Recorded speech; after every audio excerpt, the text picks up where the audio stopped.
আমি আবারও সবাইকে সংগ্রামের শুভেচ্ছা জানাচ্ছি, সবাইকে সালাম জানাচ্ছি এবং যারা আমার অবস্থানীয় তারা কাছে দোয়ার দরখাস্ত দোয়া করবেন আমাদের সবার জন্য এবং আমাদেরকে তাদের যোগদান তাদের জ্ঞান আমাদেরকে দেবেন, পরিচালনা করবেন।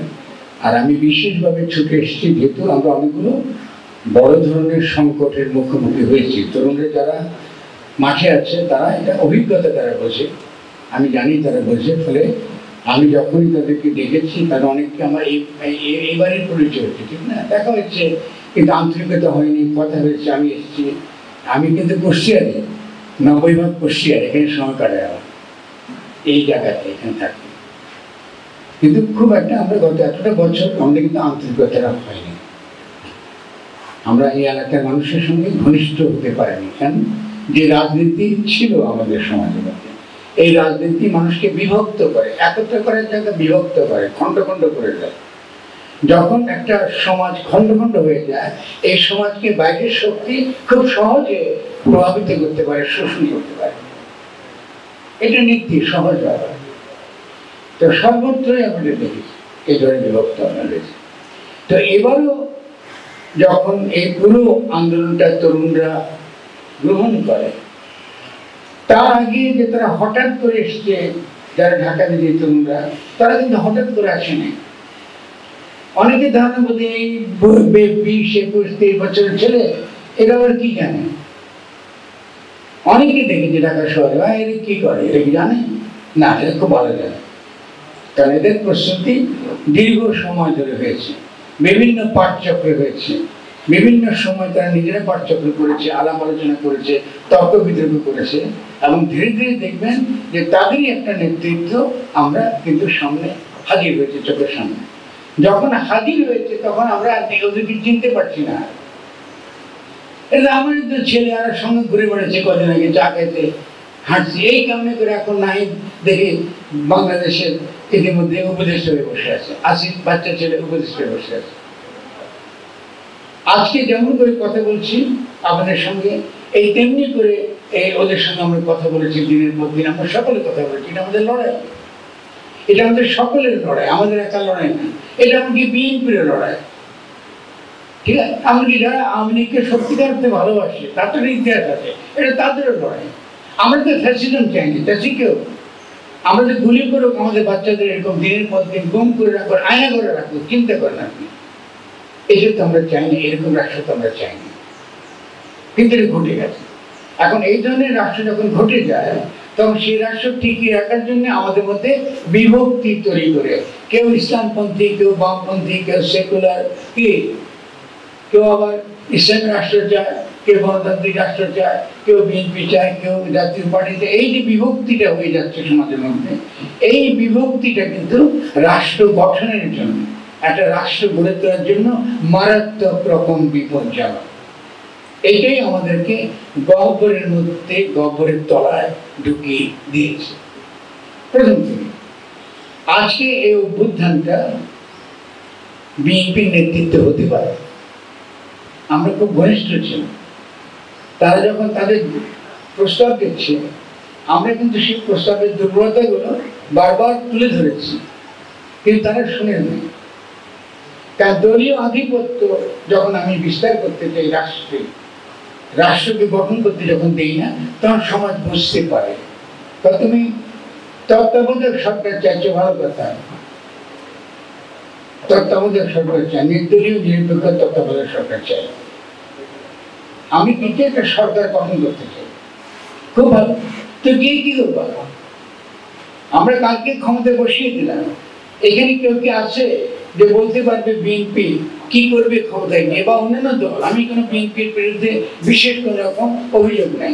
রাজনৈতিক দলের বাম বলুন, ডান বলুন, তাদের কি এমন কোনো প্রস্তাব আছে যে তারা ক্ষমতায় গিয়ে কি করবে? আছে? আমাদের সমাজের মধ্যে আছে, আমাদের মধ্যে আছে না? যদি না থাকে তাহলে এই যে লিখলাম গঠন, এটা কিন্তু সবাই কিন্তু গঠন, তো গঠন করবো কি করে? আমি নাই তো, আমার কাছে আমার মধ্যে তো নাই, গঠন কি করে করবো? তা আজকের আলোচনা সেটাকে কেন্দ্র করে কি আমরা অর্জন করেছি, এটা আমার যে তরুণরা ভালো জানে। আপনারা বুঝবেন একটা বিশাল ঘটনা ঘটে গেছে, আপনারা এখনো টের পাননি। ঘটনাটা অনেক বড়, ছোটখাটো না।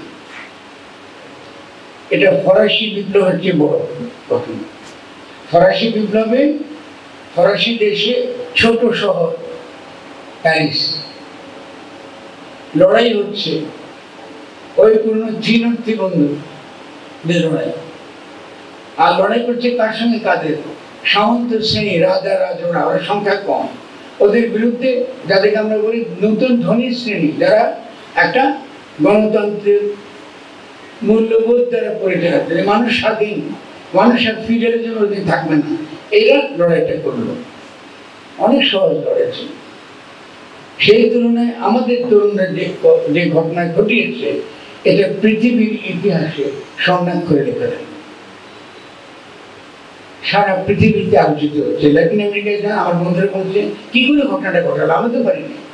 আমরা দীর্ঘকাল ধরে লড়াই করছি, আমরা তো এরকম বিপ্লব করতে পারি। তাহলে প্রথম আমাদেরকে সকলকে একমত হতে হবে, সকলকে, আপনি যে দলই থাকেন না কেন, যে একটা গণঅভ্যুত্থান হয়েছে।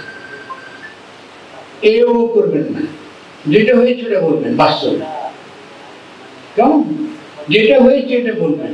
দেখুন এই বইটা যখন লেখা হয়েছে আজ থেকে 23 সালে, তার আগে থেকে বইটা লেখা 64, এটা ছাপা 64 সালে। এটা অদ্ভুত একটা ব্যাপার।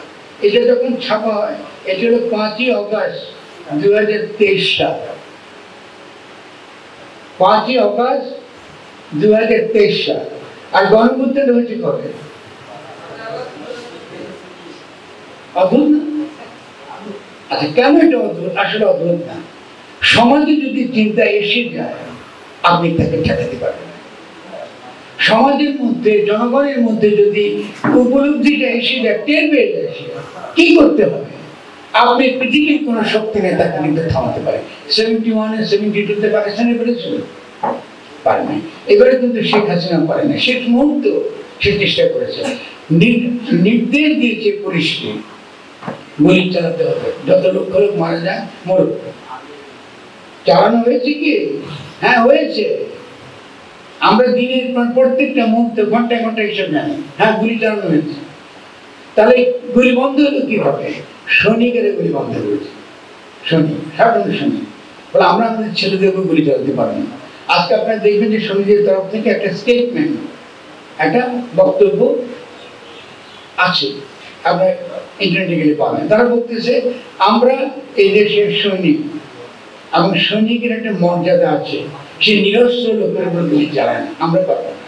ফলে আমাদের সেনানায়করা যারা আছেন তাদেরকে সিধা হয়ে যেতে হবে। ভাববেন না যে আবার আমাদেরকে দিয়ে আপনারা আবার দমন করবেন, ছাত্রদের, এটা হবে না। তাহলে এই যে গণ অভ্যুত্থান ঘটেছে, এই গণ অভ্যুত্থানের 3টা মহান চরিত্র আছে, 3টা মহান চরিত্র, নায়ক শক্তি আছে। 1 নম্বর শক্তির নাম হলো ছাত্র, এটা আমরা সকলে দেখছি, তরুণ ছাত্র। 2 নম্বর শক্তির নাম জনতা, তার মধ্যে শ্রমিক আছে, কৃষক আছে, টোকাই আছে, জনতা, সবাই তার মধ্যে যুক্ত হয়েছে, ঠিক আছে না? আর 3 নম্বর হলো সৈনিক, ওর সামনে নাই কিন্তু পেছনে আছে। এই 3-এর যে মৈত্রী, 3কে মিলে যে মৈত্রী হলো 3-এর যে মৈত্রী, এই 3-এর মৈত্রীর ফলে একটা বড় ঘটনা ঘটে গেছে। ফলে এই মৈত্রী, প্রথম কাজ, এই মৈত্রীটা ধরে রাখতে হবে শক্তির জায়গায়। এই মৈত্রী ভেঙে গেলে কিন্তু আমরা অগ্রসর হতে পারবো। এখন এই আন্দোলনটা কেন অন্যরা সফল করতে পারলো না? এই যে তাদেরকে দেখছেন, ওরা কি করে পারলো? খুব ছোট ফর্মুলা ছিল ওদের। ফর্মুলা ছিল এই যে আপনি আন্দোলনে যুক্ত হবেন, কিন্তু যুক্ত হবেন জনগণ হিসেবে, দল হিসেবে হবেন না। খুব সুন্দর ফর্মুলা। আপনি বিএনপি, খুব ভালো, সালাম আলাইকুম, শ্রদ্ধা করি আপনাকে, কিন্তু যখন আপনি আন্দোলনে থাকবেন আপনি কিন্তু বিএনপি না, আপনি জনগণ। আপনি জাতীয় পার্টি করেন, খুব ভালো, কিন্তু যখন আন্দোলনে ঢুকবেন আপনি কিন্তু জাতীয় পার্টি না, আপনি জনগণ। আপনি হিন্দু, খুব ভালো, যখন অংশগ্রহণ করবেন আপনি কিন্তু হিন্দু না, আপনি কিন্তু জনগণ। আপনি মুসলমান, আসেন, কিন্তু আপনি তখন জনগণ, ঠিক আছে? আপনি টুপি পড়ছেন, খুব ভালো, আসেন, কিন্তু আপনি কিন্তু জনগণ। আপনি হিজাব পড়ছেন, আপনি জনগণ। আপনি মার্কিন যুক্তরাষ্ট্রে জিন প্যান্ট পড়ছেন, আপনি জনগণ, আপনি অন্তর্গত, সকলে অন্তর্ভুক্ত হতে হবে। সকলে মিলে এই শব্দের হলো গণ, তারপরে অভ্যুত্থান, অর্থ হলো জনগণ জেগে উঠেছে, অভ্যুত্থান ঘটেছে, তার অভ্যুত্থান ঘটেছে। একটা গাছ যেমন মাটির দিকে পড়ে বেরোয়, ফলে অভ্যুত্থানটা ঘটে গেছে। যে জনগণকে আমরা আগে দেখি নাই, যে জনগণকে আমাদের চোখে আমরা দেখতে পাই না, সেই জনগণ হাজির হয়ে গেছে হিস্ট্রি। অদ্ভুত ঘটনা ঘটে গেছে। আমাদের মধ্যে পরিষ্কার থাকতে হবে। জনগণ কথাটা বলেছি, ঠিক না? জনগণ তো এরকম বলে না, বিমূর্ত আলুর বস্তা মতন না, নাকি বালুর বস্তা না। এখন জনগণ বলতে বোঝায় যারা একটা ফ্যাসিস্ট শক্তির বিরুদ্ধে লড়াই করেছে, নাকি ফ্যাসিস্টরা কি জনগণ অন্তর্গত না বাইরে? যারা যাদের বিরুদ্ধে লড়াই করেছে তারা কি জনগণের ভেতরে না জনগণের বাইরে? জনগণের বাইরে, নাকি? ৭১ সালে যখন আমরা যুদ্ধ করেছিলাম, তারা পাকিস্তানি ছিল, তারা কি জনগণের ভেতরে ছিল না বাইরে ছিল? ভেতরে, বাইরে। সে তো আমার শত্রু, নাকি? তাদের ফ্যাসিস্ট শক্তি, ফ্যাসিবাদ, ফ্যাসিস্ট চিন্তা ভাবনা, এই সবই কিন্তু শত্রু, জনগণের শত্রু। এটা পরিষ্কার হতে হবে। জনগণ বলতে আমরা কি বুঝি? এই যে জনগণ ধারণাটা বুঝালাম আপনাকে, এটাকে রাজনৈতিক সাহিত্যে বলে রাজনৈতিক জনগোষ্ঠী, জাতিবাদ না। তারা পলিটিক্যালি, রাজনৈতিক ভাবে তারা একত্রিত হয়েছে, কোনো মতবাদের দ্বারা না, কোনো মতবাদের দ্বারা একত্রিত হয় না। আমাদের সঙ্গে মেলা মতবাদ আছে না? কেউ ইসলামিক রাষ্ট্র চায়, কেউ সেকুলার রাষ্ট্র চায়, কেউ বাম, কেউ ডান। কিন্তু আমরা ফ্যাসিস্ট শক্তির বিরুদ্ধে লড়াই করতে গিয়ে আমরা কিন্তু জনগণ। কিন্তু বিভাজন তো রয়ে গেছে, আছে না? আমরা দেখতে পাচ্ছি যে কিছু আমাদের বন্ধুরা যারা ইসলামপন্থী দল করেন, তারা বলে আমাদের এখনই ইসলামের রাষ্ট্র দেখতে হবে, বুঝছেন? দেখতে পাচ্ছি না। এখন তাদের জিজ্ঞাসা করেন, আচ্ছা ভাই দেবো, কিন্তু ইসলামের রাষ্ট্রটা কেমন বলেন তো? এটা দেখতে কেমন লাগে? কোরআনে কোথায় লেখা আছে? এটা বুঝে পারে না, ওনারা কিন্তু শুনতে চান না। এটা হবে না, বুঝে দিতে হবে। কোরআন মধ্যে যদি ইসলামিক রাষ্ট্রের কথা থাকে, বুঝিয়ে দিতে হবে। কালকে একজন খুব নাম করে বুঝে, আমি খুব সম্মান করি তাকে। তিনি আমাকে বলেন কোরআন শরীফ একটা বিধান। তো আমি বিনয় সিং বলে, আমি তো এটা কম জানি, আপনার মতো অত প্রাপ্ত নই। কোরআন তো নিজেকে বিধান বলে নাই কোথাও, বলছে হুদাতুল মুত্তাকিন, যারা বিশ্বাসী তাদের জন্য পরামর্শের বই। আমি তো প্রতিদিন পরামর্শ করি। এই গণঅভ্যুত্থান যারা করেছে তারা কিন্তু পরামর্শ করেছে। এরা যারা আজকে আন্দোলন করছে তারা কিন্তু বিসমিল্লাহির রহমানির রাম বলে শুরু করছেন, দয়ালকে স্মরণ করছেন। আমরা কেউ কিন্তু ইসলামের বাইরে না। আমাদের একটা ইসলাম আছে এই দেশে, আমাদের এই দেশে একটা ইসলাম আছে জনগণের মনের মধ্যে। যারা আগতে থাকতে, আমার মা শিখেছে, বাবা শিখেছে, চাচা শিখেছে, ঠিক আছে? আমি ফকিররাও শিখেছে, ফকির মানুষের শিখেছে, পীর মুর্শিদা শিখিয়েছে। আমরা কিন্তু বাইরে থেকে ইসলাম আমদানি করব না। আমরা নিজেরা আলোচনা করব আমাদের এখানকার ইসলামের রূপটা কেমন হতে পারে। আমরা কাউকে বাদ দেব না, কেউ বাদ দেব না। তাহলে এই যে গণঅভ্যুত্থানের শক্তিটা আসবে, কাউকে বাদ না দেবার জায়গায় দাঁড়িয়ে বাদ দেওয়া যাবে না, কিন্তু অযৌক্তিক কথা বলতে পারবে না, অযৌক্তিক কিছু নিয়ে আসতে পারবে না। এখানে যে পার্থক্য জায়গা আপনি দেখেন, আলোচনা করুন, অসুবিধা নেই, ঠিক আছে? আচ্ছা, তাহলে আমাদেরকে দেখতে হচ্ছে যে প্রথমে কি হচ্ছে, জনগণ কথাটা আমাদের মধ্যে পরিষ্কার না হয়। তরুণদের প্রথম বলবো, আপনারা জনগণ ধারণাটা পরিষ্কার করা। 2 নম্বর, রাষ্ট্র এবং সরকার গোলমাল পাকায় ফেলে। আমরা রাষ্ট্র আর সরকার এক জিনিস না। যেহেতু গোলমাল পাকিয়ে ফেলে, তো বিএনপি কিন্তু সরকারের নির্বাচন চায়, রাষ্ট্র গঠন চায় না। ও যখন নির্বাচন চাইছে, কি হতে চায়? সে ক্ষমতা দিতে চায়, রাষ্ট্র দেওয়া চায়। আমি যে বিএনপিকে দোষ দিচ্ছি, হয়তো সে চায় না। তাদের মধ্যে বিভিন্ন রকম ধারা, একজন এক কথা বলে। আমি মূল যারা সঙ্গে তারা মাঝে মাঝে বক্তৃতা আসছে, তাদের কথা বলছি। তারা রাষ্ট্র গঠন করতে আগ্রহী না, তারা সরকার চাইতেছে যে ছাত্র ছেলেরা আওয়ামী লীগকে ফেলাই দিচ্ছে, এখন তারা সে জায়গায় বসতে যায়, সব যা আছে তেমনি থাকবে, পুলিশ যেমন আছে তেমনি থাকবে, আমরা যেমন আছে তেমনি থাকবে, বন্দুক যেখানে আছে সেখানে থাকবে, অস্ত্র যেখানে আছে সেখানে থাকবে, পুলিশ যেখানে আছে সেখানে আছে, তারা খালি ওখানে গিয়ে বসে বসতে যায়। এটাকে আমরা হতে দিতে পারি? খুব সোজা কথা হতে দিতে পারি না। তাহলে আমাদেরকে রাষ্ট্র গঠন করতে হবে। আমাদের দুইটা কাজ এবার পরিষ্কার করে আপনাদেরকে বুঝতে হবে। কাজ কিন্তু দুইটা, পাশাপাশি করতে পারে, আবার একটা ওভারল্যাপ করতে পারে, অসুবিধা নেই। পাশাপাশি করতে পারে, আবার একটা উপরে আরেকটা ওভারল্যাপ করতে পারে, সমস্যা নাই। সেটা আমরা পরে আলোচনা করবো, ডিটেলে না গেলেও আমি ছাত্রদের নিয়ে আবার ফিরে এসে বলবো ডিটেলে। আপনাদের সাধারণ যারা আমাদের জনগণের অন্তর্ভুক্ত আছেন, তাদের প্রতি আপনাদের যে ভালোবাসা, তাদের প্রতি আপনাদের বিশ্বাস, এই বিশ্বাসটা জাগে তোলার জন্য দু একটা কথা বলবো।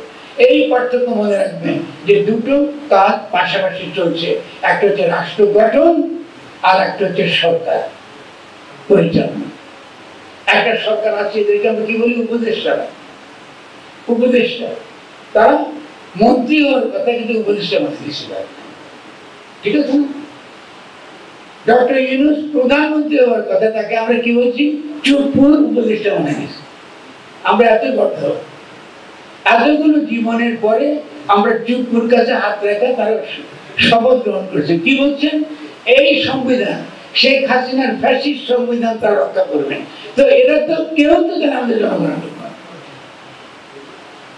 এরা তো বলেছে, দেখছেন আপনারা শপথ গ্রহণ অনুষ্ঠান কি লেখা আছে যে শেখ হাসিনা, এটা আমার এক করা, যে বাংলাদেশের সংবিধান আমি মানিয়ে চলব। কার সংবিধান এটা?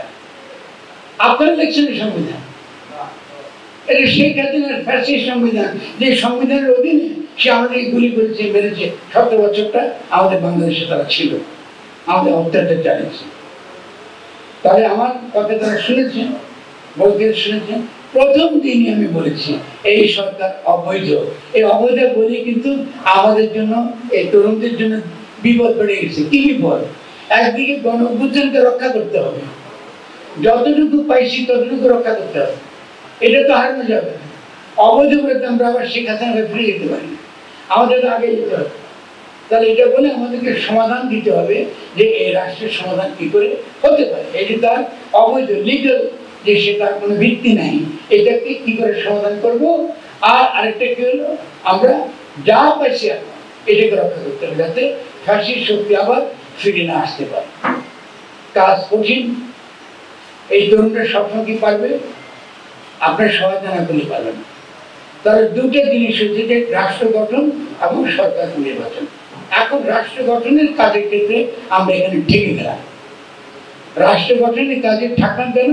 কারণ আমরা একটা সংবিধানের অধীনে সরকারকে আমরা শপথ নেওয়ালাম, এবং শপথ নেওয়ার মাধ্যমে আমরা পুরনো রাষ্ট্রটাই টিকিয়ে রাখলাম। ঠিক করি নাই কাজটা। এখন তাহলে এই রাষ্ট্র আমাদেরকে বদলাইতে হবে, লড়াইটা চালাই দিতে হবে। লড়াইটা চালা যাবার পদ্ধতি কি? প্রথম কাজ, রাস্তা ছাড়া যাবে না। প্রথম কাজ, রাস্তা ছাড়তে পারবে না, মাঠ ছাড়া যাবে না, যতক্ষণ পর্যন্ত আমরা আমাদের যে রাষ্ট্রপ্রধান তাকে আমরা নির্বাচিত করছি, তাকে আমরা ক্ষমতায় দিচ্ছি, এবং শেখ হাসিনার ফ্যাসিস্ট সংবিধানকে আমরা বাতিল করে দিচ্ছি, ফেলে দিচ্ছি, এবং নতুন গঠনতন্ত্র প্রণয়নের প্রক্রিয়া আরম্ভ না করছি, ততক্ষণ পর্যন্ত আমরা রাস্তা ছাড়ছি না। খুব সুপরিষ্কার, এটা কোনো বিভ্রান্তি থাকা উচিত না। কারণ কদিন পরে ছেড়ে তো পড়াশোনা করতে হবে, ঠিক আছে? ওরা অসম্ভব রকম ক্লান্ত। একদিকে এই প্রোডাক্টটা হলো, এখন বন্যা নিয়ে ক্লান্ত। এই ওদেরকে দেখেন, কালকে রাতে বলেছি আমি দেখছি চেহারা, এটা একটু পারবেন না করতে সারাক্ষণ, এই সেটা সারাক্ষণ থাকতে পারবেন। তো আমি করজোড়ে আপনারা যারা নাগরিকরা আছেন এখানে হাজির আছেন, আপনারা তরুণদের সহায়তা, তাদেরকে উৎসাহিত দেবেন। তারা যখনই ডাকে, তাদের ডাকে সাড়া দিয়ে মাঠে আসবেন, সাড়া দেবেন। এটা প্রথম কাজ আমাদের। তাহলে তৃতীয় যে কথাটা পরিষ্কার করে বলি, আপনার প্রশ্ন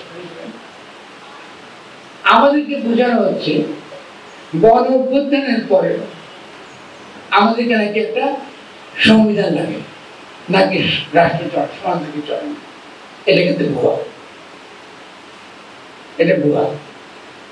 ইংল্যান্ডে কোনো লিখিত সংবিধান নেই, ওরা চলতেছে না। ইংল্যান্ডে লিখিত সংবিধান আছে না, চলতেছে না। নিউজিল্যান্ডে নেই, চলতেছে না। ইসরায়েলে নাই, চলতেছে না। ফলে ফ্যাসিস্ট শক্তি আমাদের মধ্যে আছে, তারা আমাদেরকে উকিলিত করে দেয়। এই সংবিধান তো একটা রায় বলতেছে আমার, এটা ভুল করবে না। তরুণদের বলবো, এই ভুলের দ্বারা বিভ্রান্ত হবেন না। সমাজের সব সময় একটা না একটা আইন থাকে। এটা রাষ্ট্রীয় আইন হতে পারে, ধর্মীয় আইন হতে পারে, নীতি নৈতিকতা হতে পারে। কোন সমাজে আইন ছাড়া চলে না। সেই আইনটা লিখিত থাকতে পারে, অলিখিত থাকতে পারে, সমস্যা নেই।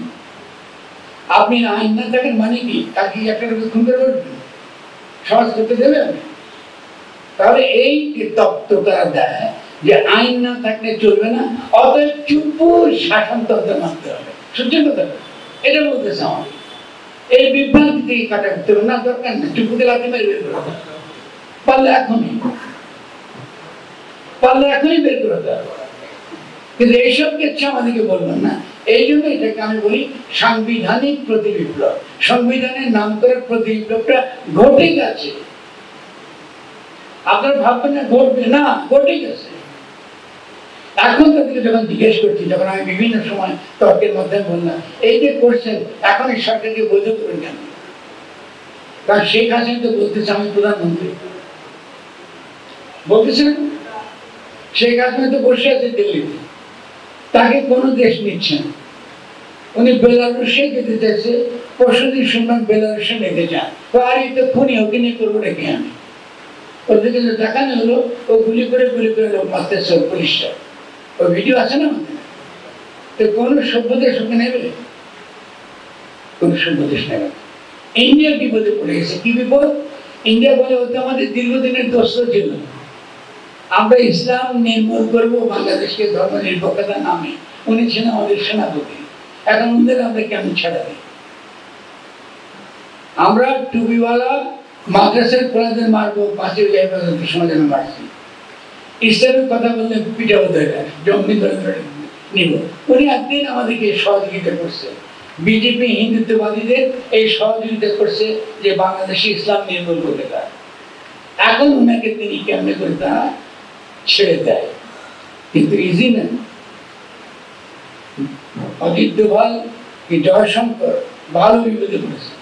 এমনই বিপদ উগড়াইতেও পারে না, গিলতেও পারে না। যদি তারা ভারত তাকে প্রোটেকশন না দেয়, ভারতের জনগণ বিরক্ত, বিরোধিতা করবে। এখন সেই বিরোধিতা শুরু হয়েছে। যখনই শুরু হয়েছিল তখন তার পশ্চিম বাংলার মমতা ব্যানার্জিও কেউ ক্ষমতা থেকে উদ্ধার করার চেষ্টা করে। দেখছেন না আপনার? বিজেপি হিন্দুত্ববাদীরা যারা ইসলাম নির্মূল চায়, তারা বাবরি মসজিদ ভেঙেছে, এটা কিন্তু তাদের রাজনীতি। বলে আমাদের সতর্ক করে তারা বাংলাদেশে বলতেছে আমরা নাকি সব হিন্দুদের জ্বালায় পোড়ায় ঘর বাড়ি পাঠিয়ে দিচ্ছে। আমি এটাকে বলতেছি ওই যে রানাদার যুক্ত, যিনি বিচারক ছিলেন এবং জামাত ইসলামীর যাদেরকে বিচার হয়েছিল তাদেরকে তিনি ফাঁসি দিতে চেয়েছেন। আর তার বিপরীতে হিন্দু মহাজুর আছে না আমাদের গোবিন্দচন্দ্র ব্রাহ্মণী, তিনি বলছেন কোথায়? তারা আমাদেরকে ব্যবহার করে, আমাদের দেশে হিন্দুদেরকে তারা ব্যবহার করে মুসলমানদের বিরুদ্ধে খেপায় তুলে নিজেদের দেশে এই দেশের মধ্যে। এটা কিন্তু কারণ হচ্ছে আমাদের দেশের যারা সচেতন, তারা বুঝতে পারছে এতদিন পর্যন্ত আওয়ামী তাদেরকে ব্যবহার করেছিল, তারা আর ব্যবহৃত হতে চায় না, তাদেরকে ব্যবহার করা যাবে না। আমরা আশা করব যখনই আমরা আমাদের এই ভাইদের বোনদের, সনাতন ধর্মের ভাই বোনরা যখন বুঝবেন তারা শুধুমাত্র আমাদের ভাই বা বোন না, তারা এই যে রাজনৈতিক জনগোষ্ঠী, যে রাষ্ট্র আমরা গঠন করব, সেই রাষ্ট্রে তারা অত্যন্ত গুরুত্বপূর্ণ ভূমিকা রাখবেন। কারণ তারা এই দেশের নাগরিক, তারা এই দেশেই থাকবেন, এটাই তাদের ভালোবাসার জায়গা। আজকে বাঙালির কথা যদি বলেন, সারা দুনিয়ায় বাঙালির একটা মাত্র রাজধানী, তার নাম ঢাকা। সারা দুনিয়া যত বাংলাদেশি আছে, বাংলা ভাষায় কথা বলে, বাংলা সংস্কৃতির কথা বলে, তাদের দেশের নাম বাংলাদেশ। আপনি যে দেশ ভাগ করেছেন ভারত অন্যায়ভাবে, এটাও যে চিরদিন থাকবে আমরা জানি না। ফলে আমাদেরকে অবশ্যই আমাদের যারা 47 বিভ্রান্ত হয়েছিল, বিভিন্ন রাজনৈতিক দলের দ্বারা বিভ্রান্ত হয়েছে, এখন বিজেপির দ্বারা বিভ্রান্ত হয়েছে, তাদেরকে রক্ষা করা আমাদের বিরাট দায়িত্ব। আপনি দেখেছেন জামাত ইসলামে কি হেফাজত ইসলামে সবাই রাতের পর রাত পাহাড় দিয়েছে মন্দিরে। অদ্ভুত একটা সুন্দর ছবি, সৌহার্দ্যের ছবি, মৈত্রীর ছবি। এটা নতুন রাষ্ট্র গঠনের যে গল্প, তারই কিন্তু এগুলো পদক্ষেপ। আচ্ছা, এখন রাষ্ট্র এবং সরকার এখন সরকারের পোশাক করে আসছি, কিন্তু আপনাদেরকে যেটা বুঝাবো এখন আবার শব্দটা কিন্তু গঠন এবং গঠনতন্ত্র। আমরা এখনো কিন্তু কথা বলি সংবিধান করি না, করতেছি একটু বলে বলি সংবিধান। আর সংবিধান ফেলে দেন, ফ্রন্টে দিয়ে কি করবো? এটা একটা পচা জিনিস। সংবিধান শব্দটাও খারাপ। কেন সংবিধান শব্দটা খারাপ? সংবিধান মানে আমি একটা ইংরেজ কলোনিয়াল শাসক আসছি আপনাকে দমন করতে এবং শাসন করতে, তো আমি ইন্ডিয়া অ্যাক্টের মতন একটা আইন বানাবো, আইনের বই, এটা দ্বারা আপনাকে আমি শাসন করবো। এটা বলে সংবিধান। আপনি শাসিত, আর যারা শাসন করবে তারা হলো শাসক। শাসকের সংবিধান রচনা করে। জনগণ কি সংবিধান রচনা করে? জনগণ কি করে? গঠনতন্ত্রের প্রণয়ন করে। আমরা নিজেরা কি করে একসাথে বাস করবো তার গঠনতন্ত্র। এই বাড়িটা কি করে বানাবো, যে বাড়িতে থাকবো হিন্দু থাকবে, আস্তিক থাকবে, নাস্তিক থাকবে, আওয়ামী লীগ থাকবে, বিএনপি থাকবে, কি যত রকম দল আছে, ফ্যাসিস্ট আওয়ামী লীগ থাকবে নিঃসন্দেহে। কিন্তু কেউ যদি মনে করে যে ওই যে আগের যে আওয়ামী লীগের যে ভূমিকা, কেমন 6 দফা প্রাদেশিক স্বায়ত্ত শাসন বাঙালির পক্ষে, এটার একটা ভালো ভূমিকা থাকে। বাংলাদেশে কি এখন মুসলিম লীগ নাই? কেউ মানে বলে আছে, তো আছে মুসলিম লীগ, তো আওয়ামী লীগও থাকে মুসলিম লীগ। কিন্তু এটা দাবি করবেন না যে না তারা একটি বড় দল, তাদেরকে গুছিয়ে আসো, তারপর আমরা একটা ইলেকশন দেবো এবং এবার তারা যাবে। আর জয় বলছি কি, আরে আমরা তোমরা, এখন আমরা আর তোমরা, বাংলাদেশে গেলে দুটো পার্টি, আর কিছু নেই। একবার থাকবে আওয়ামী লীগ আর এখন থাকবে বিএনপি। আমি বিনয়ের সঙ্গে তারেককে বলেছি যে তারেক এটা করুন বাবা, এই কাজটা করুন না, এটা হবে না। তুমি যদি বুঝতে চাও, আমি লন্ডনকে তোমাকে বুঝাবো তুমি কি ভুল করছো। তুমি আমাদের ছেলে সন্তান, তুমি বেগম খালেদা জিয়ার সন্তান। এই সরকার ক্ষমতায় এসে প্রথম কি কাজটা করলে, কেন করেছেন? কাকে মুক্তি দিয়েছে? বেগম খালেদা জিয়া। তার বিরুদ্ধে মামলা আছে, একদিন এক মুহূর্তে কাঁটার প্রচার দিচ্ছি, কারণ জনগণের ক্ষমতা। জনগণের ক্ষমতা কি জিনিস আমরা দেখাই দিচ্ছি, এক কলমের খোঁজে দিছি। বিএনপি পেরেছে করতে, তাহলে বড় বড় কথা বলবেন। তাহলে তোমাদের বিরুদ্ধে যে মামলাগুলো আছে আজকে, ওই মামলা তো আমরা যেগুলো অন্যায় মামলা, এটা তো আমরা এক কলমের খোঁজা বাদ দিতে পারি, যদি তোমরা একমত হও যে আমরা ডক্টর ইউনূস বা যাকেই আমরা বসাই, ওকে যদি বসো, ওকে মানতে হবে। জনগণের কি অভিপ্রায়ের অভিব্যক্তি হিসেবে সংবিধান লেখা আছে কি, জনগণের অভিপ্রায়ের পরম অভিব্যক্তি। এটা সংবিধানে, বাংলাদেশ সংবিধান আছে, আপনারা পড়ে দেখবেন। জনগণের অভিপ্রায় মানে ইচ্ছা। জনগণ যদি সামষ্টিকভাবে মনে করে এ আমার নেতা, আপনি মানবেন না? এই নেতা যখন আসবে, সে যাই করবে ওটাই নির্দেশ, ওটাই আদেশ, ওটাই সংবিধান। কারণ সে আমার প্রতিনিধি, আমার মনের ভাষা সে বোঝে, আমি কি চাই সে জানে বলে সে আমার প্রতিনিধি। ফলে আইনি সাহিত্যে, আইনি সাহিত্য বুঝেন তো, আইনের জুডিশিয়াল লিটারেচারে এটাকে বলে পপুলার সভারেন্টি। পপুলার সভারেন্টি, গণ সার্বভৌমত্ব, জনগণই সার্বভৌম। ফলে যে জনগণ সার্বভৌম তার আদেশই আইন। তাহলে আইন দুই প্রকার হতে পারে, একটা হচ্ছে অলিখিত অভিপ্রায় আকার আছে। এখানে কি আইন আছে না নাই আমরা কি জানি না? আমরা কি ধরনের রাষ্ট্র চাই আপনারা কি জানেন না? জিজ্ঞেস করলে ঠিকই পাবেন করতে। এখানে বসে কিন্তু একটা আমরা কি গঠনতন্ত্র বানিয়ে ফেলতে পারি না? যদি দুদিন বসে আলোচনা করি পারবো না করতে? তাহলে আইন বলে এইসব আলোচনা যেখানে হয় জনমত, এটাকে বলে গঠনতান্ত্রিক কাউন্সিল। আগামী রাষ্ট্রের ক্ষুদ্র ক্ষুদ্র রূপ এটা পার্লামেন্ট না, ওই শক্তির দরকার নেই।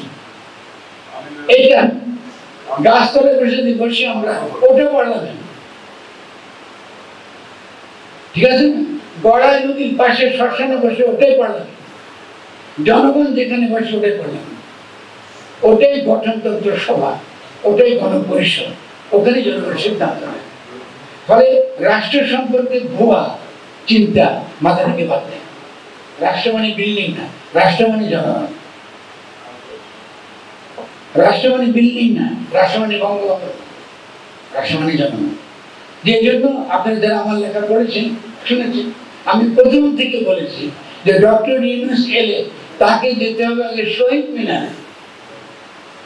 শহীদ মিনারে গিয়ে তিনি শপথ গ্রহণ করবেন যে আমি যে গণঅভ্যুত্থানের ফলে আমি আজকে কি প্রধানমন্ত্রী, আমি আজকে প্রতিনিধি হিসেবে হাজির হয়েছি, আপনাদের অভিপ্রায় হিসেবে হাজির, আপনাদের সঙ্গে আমি কখনো বেইমানি করব না। তাহলে শপথ নিতে তো জনগণের সঙ্গে চুপুর কাছে তো শপথ নেবার কথা তা ছিল না, ঠিক না? তাহলে আমরা এই ভুল শুধরাতে চাই। আমরা গণ অভ্যুত্থান হয়েছে, কিন্তু আমরা এটাকে বিজয়ী গণ অভ্যুত্থানে নিতে পারি নাই, এটা পরিষ্কার থাকতে হবে। এখনকার কাজ এটাকে বিজয়ের দিকে নিয়ে যাওয়া। আমরা যাকে আমাদের অভিপ্রায়ের অভিব্যক্তি হিসেবে চাই তিনি থাকবেন। কলা গাছ হলো সেটা আমাদের প্রতিষ্ঠা প্রধান হবে। আমাদের অভিপ্রায় হতে হবে জনগণের অভিপ্রায়, জনগণের ইচ্ছা, যার মধ্য দিয়ে প্রকাশিত, যার কথা, তার ইচ্ছা, তার স্বপ্ন মধ্যে বাস্তবায়িত, কিংবা যিনি জনগণের কথা বলেন তিনি আজকে আগামী দিনে বাংলাদেশের রাষ্ট্রপ্রধান হবেন। ডক্টর ইউনূসকে ছাত্ররা নির্বাচন করেছে অনেক বিবেচনা, এবং সেটা সঠিক, সেটা সঠিক। কারণ আমরা বিভিন্ন আন্তর্জাতিক ভূরাজনৈতিক সমীকরণ আমরা মেলাতে পারতাম না তাকে ছাড়া। কিন্তু তিনি যখন বসলেন, এখন আপনাদেরকে আমি খারাপ করে দিই, ডক্টর ইউনূসের সোশ্যাল বিজনেস আমেরিকানদের পছন্দ।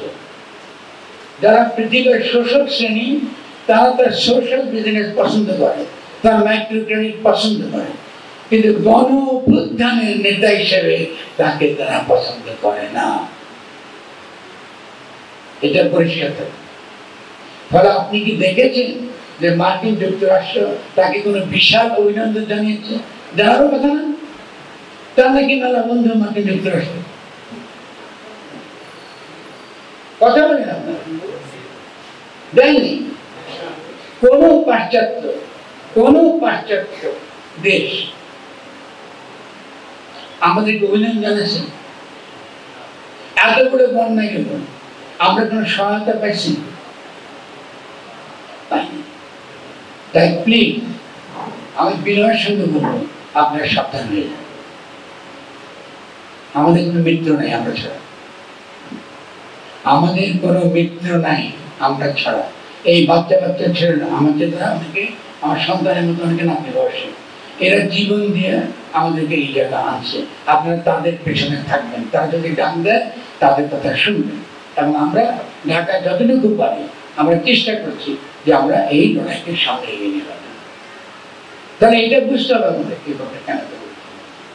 এবার আমি সরকারের জায়গায় আছি, তারপর আমি কথা শেষ করবো, আপনারা প্রশ্ন করবেন, আমি প্রশ্ন আশ্বাস করতে দেবো, চেষ্টা করবো। আমাকে এটা পানি দেবে যাবো, পানি দেবে, এখানে পানি রাখবো।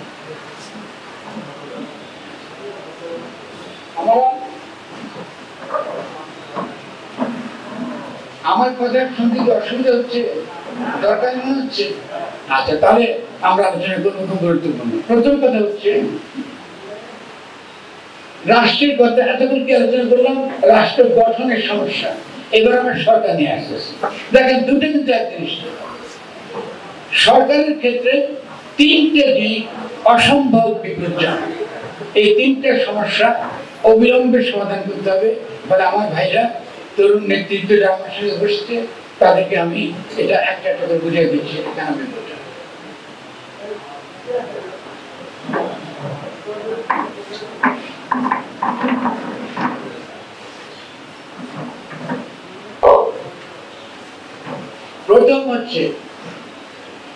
প্রথম হলো আইন শৃঙ্খলার অবনতি। 1 নম্বর, আইন শৃঙ্খলা কে দেখে? সরকার দেখে। কিসের অধীনে দেখে? আইনের অধীনে, আইনের দ্বারা। তারা আইন শৃঙ্খলার অবনতি করবার বড় কারণ কি? বড় কারণ হলো যে পুলিশি ব্যবস্থা শেখ হাসিনা গড়ে তুলেছে, তার দুটা প্রধান শক্তি বা অস্ত্র, একটা হলো পুলিশ, আরেকটা হলো আমলা। তাহলে তার প্রধান যে অস্ত্র সেই পুলিশ কাজে যোগদান করেনি। আপনি দেখেছেন সব পালাইছে।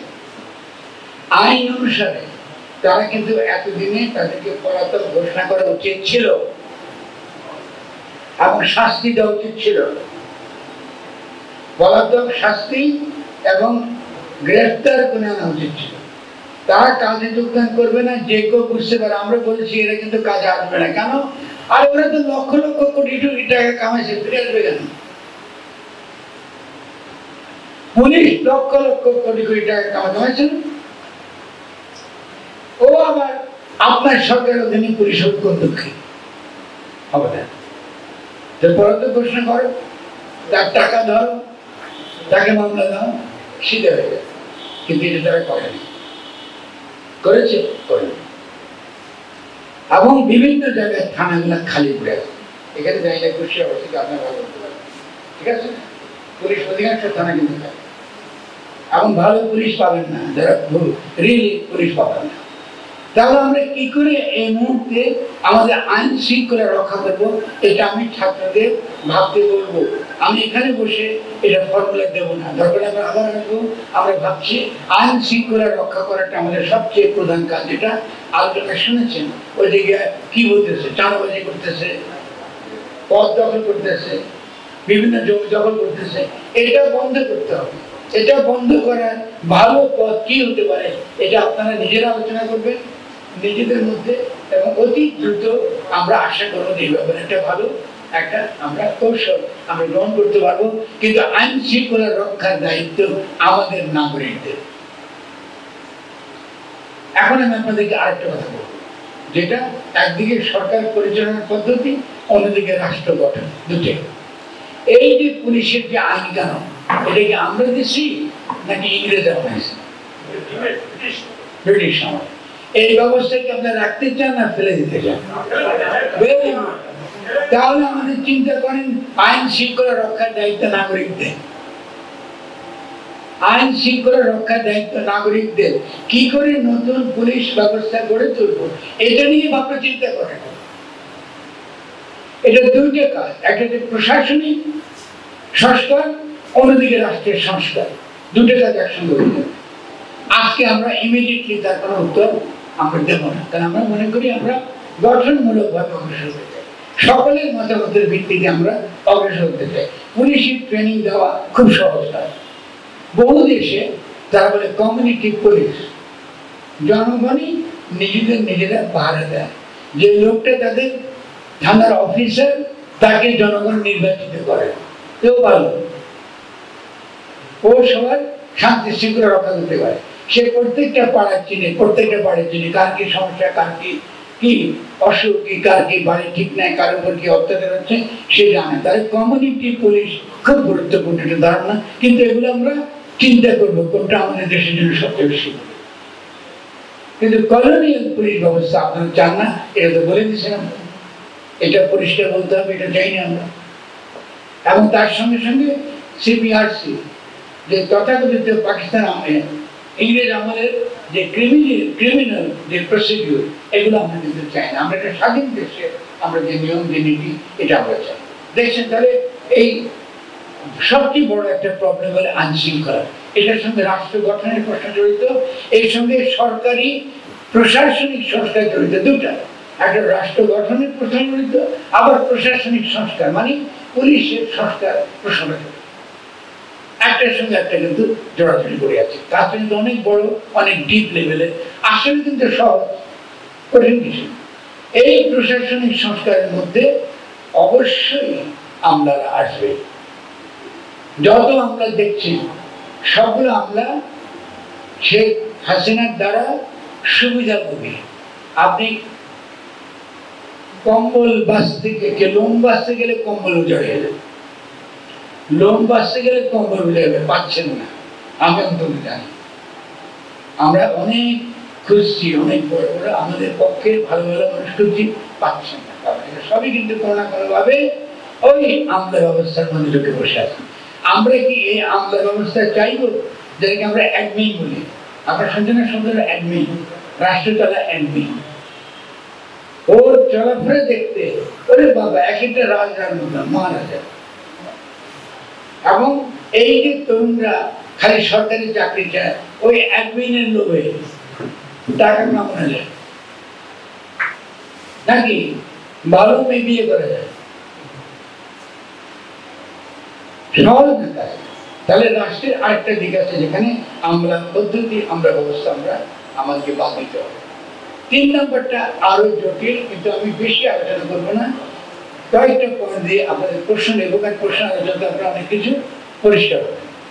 এটাকে বলি ভূ রাজনীতি। এই যে বললাম মার্কিন যুক্তরাষ্ট্র আপনাদের পক্ষে নেই, ওকে মোকাবেলা কি করে করবে? ভারত ক্রমাগত আপনার বিরুদ্ধে একটা পর একটা ষড়যন্ত্র করছে। ভারতকে কি করে বোঝাবেন?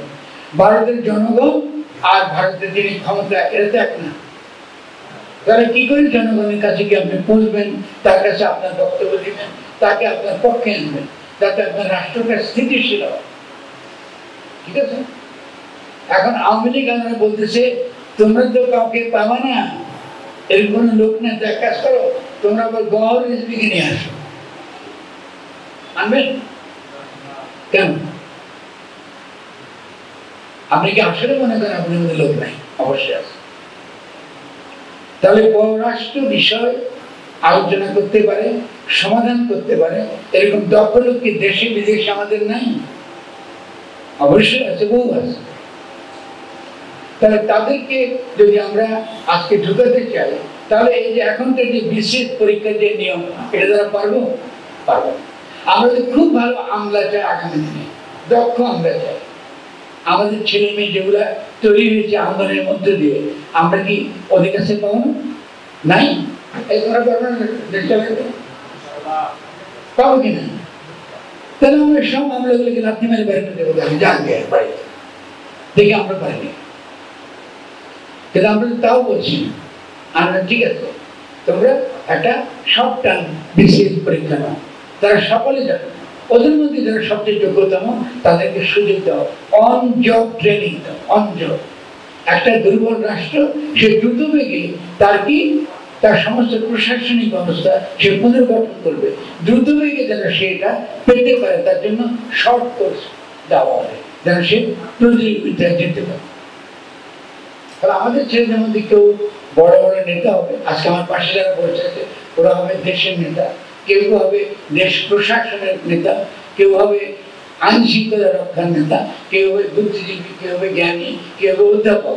এখান থেকে আসতে হবে, এখান থেকে আগামী 5 বছরে আমরা একটা নতুন বাংলাদেশ বানাবো।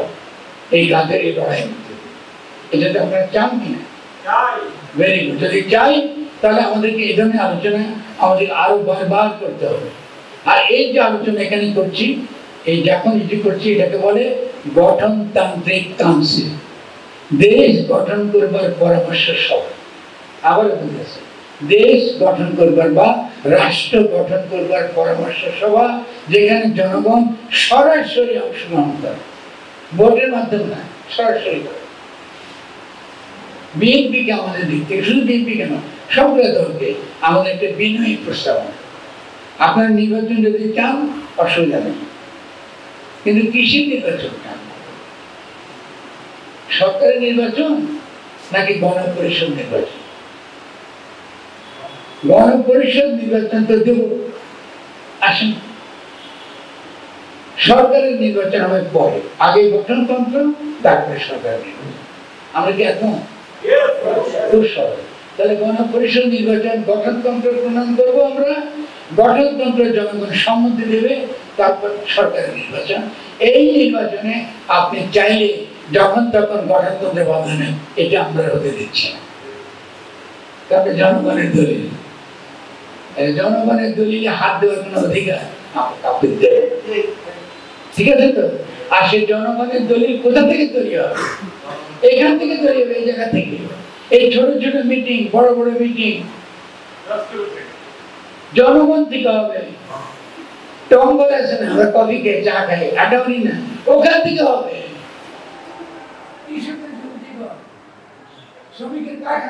জামাতে ইসলামী কি ক্ষমতা আছে?